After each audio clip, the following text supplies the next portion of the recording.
It's a letter written by the barons and communities of the realm to the Pope.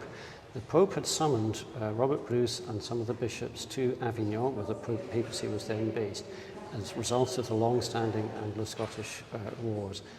The Pope wanted peace, the Scots wanted peace, probably Edward II did as well.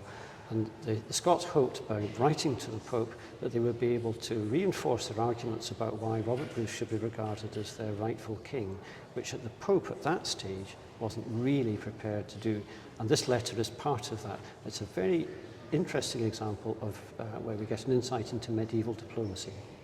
This is a fantastic opportunity. It hasn't been on public display for 18 years, so we're delighted to be working with National Records Scotland to bring it to public display this summer. It's going to be free to visit until the 2nd of July, and we're delighted to have it here.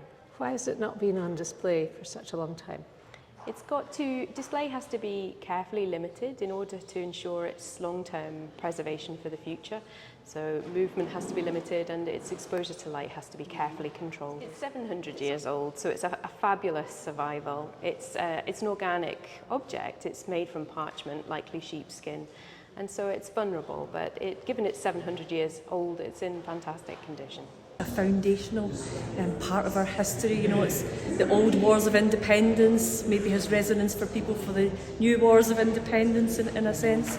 But I think from just, you know, a record of the history of the time, it tells its own story, and the story of, you know, the document going to the Pope and then the response from the Pope at the time, and the way the document demonstrates clearly within it that the people of Scotland are sovereign and it's not kings nor riches or honours, you know. So it's that real social history as well about the sovereign people of Scotland being the last word when it comes to who rules them. Is this the most important document that National Records have in their possession?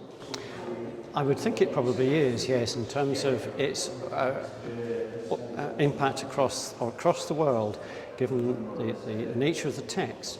And we have a lot of important documents in our custody, but I do think that this is really one of the most important that we've got.